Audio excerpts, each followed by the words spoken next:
हैदराबादपर्यंत आणि पश्चिमेला साधारणतः सोलापूर बार्शीपर्यंत आम्हाला ही मिरची विक्रीसाठी मिळायची आणि आजही त्या बाजारपेठेमध्ये ह्या कामखेडा मिरचीचं नाव हे अबाधित आहे. त्यामुळं सद्यस्थितीला शेतकऱ्यांना त्यातल्या त्यात मिरची उत्पादक शेतकऱ्यांना कठीण चाललेला विषय आहे आणि रासायनिक औषधांच्या फवारण्या घेऊनसुद्धा ती मिरची व्यवस्थित न झाली.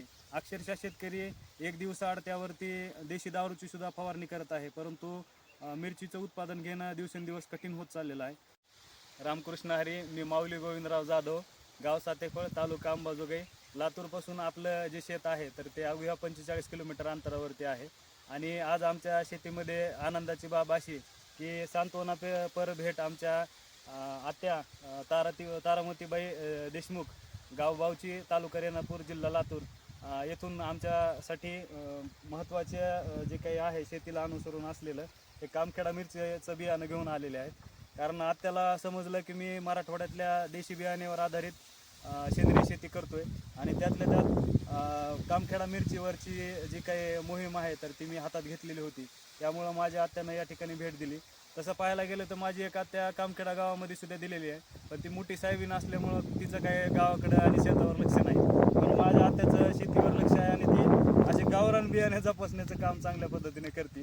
तर तिनं माझ्यासाठी हे बियाणं आणलं. तसं पाहायला गेलं तर माझं कामखेडा मिरचीवर आधी पण काम चालूच होतं, पण मला बऱ्यापैकी जे बियाणे मिळालेले होते ते भेसळीचे होते.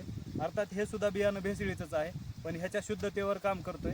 तर कामखेडा मिरचीचं वैशिष्ट्य काय आहे ते 2 शब्दात माझ्या आत्याकडून जाणून घेऊ. पण येईल आणि इगेन पडत नव्हतं. त्याच्यामध्ये काय आहे की कामखेडा मिरचीचं वैशिष्ट्य आमच्या आत्यानं जे सांगितलं की जसं लीफ कर्ल नावाचा जो काही प्रमुख रोग आहे किंवा चुरडा मुरडा बोकड्या म्हणतात त्याला, तर अशा रोगामुळं सद्यस्थितीला शेतकऱ्यांना त्यातल्या त्यात मिरची उत्पादक शेतकऱ्यांना कठीण चाललेला विषय आहे आणि रासायनिक औषधांच्या फवारण्या घेऊनसुद्धा ती मिरची व्यवस्थित न झाली.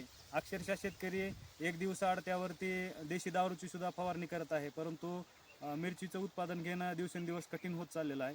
परंतु ही त्या काळातली मिरची, आता समोर झाडं बघू शकता की ह्याला एकही फवारणी नाही आणि तरीसुद्धा हे झाडं कुठल्याही फवारणी न देता सुद्धा या ठिकाणी ह्याला फळधारणा झालेली आहे. तर असे जे काही मिरचीचं वैशिष्ट्य होतं हे परत आणण्याचं, कारण या मिरचीचा आधार हा आमच्या दैनंदिन जीवनामध्ये शेतकऱ्याच्या संसाराला हा होता आणि त्याचबरोबर ही मिरची आम्हाला विक्रीला सुद्धा मिळायची. एकंदरीत पाहायला गेलं ह्याचं बाजारपेठ पूर्वेला हैदराबादपर्यंत आणि पश्चिमेला साधारणतः सोलापूर बार्शीपर्यंत आम्हाला ही मिरची विक्रीसाठी मिळायची आणि आजही त्या बाजारपेठेमध्ये ह्या कामखेडा मिरचीचं नाव हे अबाधित आहे. आमच्या आत्याचं वय आता सध्या 80 वर्ष प्लस वय आहे आणि साध्या जवान पोरीला सुद्धा ते लाजवतील अशा पद्धतीचं काम जे आहे ते करतायत. त्याचं कारणच हे आहे की देशी खानपान असल्यामुळं तिच्यामध्ये ती ताकद आहे आणि त्यामुळं हे चांगल्या पद्धतीनं निरोगी आयुष्य आतापर्यंत जुन्या माणसाने जगलेलं आहे. त्याकरिता हे देशी बियाणे फार महत्त्वाचे होते. तर हे चालत असलेलं काम आणि त्याबद्दल मिळालेला आशीर्वाद आमच्या आत्याकडून, त्याबद्दल आत्याचे धन्यवाद. त्याचबरोबर जी आमची शेती गायीवर आधारित आहे तर त्या राज्यमातेचे सुद्धा या ठिकाणी मी आभार मानतो. धन्यवाद.